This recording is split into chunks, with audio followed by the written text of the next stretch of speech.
अनेक अशी विधानं केलेली आहेत, पण या राज्यामध्ये गृहमंत्री नेमलेलेच नाहीत असं वाटायला लागलं. आदित्य ठाकरे, तुम्हाला हा प्रश्न पडणं साहजिक आहे, कारण तुमच्या काळातल्या गृहमंत्र्यांप्रमाणे आताचे गृहमंत्री सामान्य जनतेकडून 100 कोटींच्या वसुलीचं टार्गेट देत नाहीत. गृहमंत्र्यांना टार्गेट करताय कारण गृहमंत्र्यांच्या कार्यक्षमतेमुळे तुमची बोलती बंद झालीये. महाराष्ट्र पेटवण्यासाठी तुम्ही आणि तुमची महाविकास आघाडी किती प्रयत्न करतेय हे दिसतच आहे.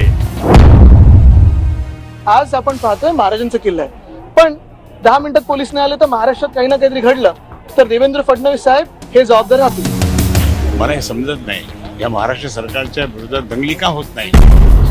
झालंय पाहिजे, माझं स्पष्ट मध्ये झालंय पाहिजे, कारण सगळीकडे जर असं झालं की लगेच आम्हा सर्वांना अटक होते वगैरे वगैरे सगळं होते. सगळं आज काहीच नाही. मैं तो कह रही हूँ प्रोटेस्ट तो बहुत सभ्य था, वहाँ पे तो आग लगानी चाहिए थी.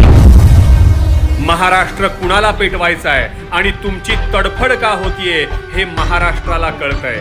कोण आगीत तेल ओततंय आणि कोण कायदा आणि सुव्यवस्था राखण्यासाठी अहोरात्र झटतंय हे महाराष्ट्र पाहतोय. सत्य आणि तथ्य स्पष्ट आहे.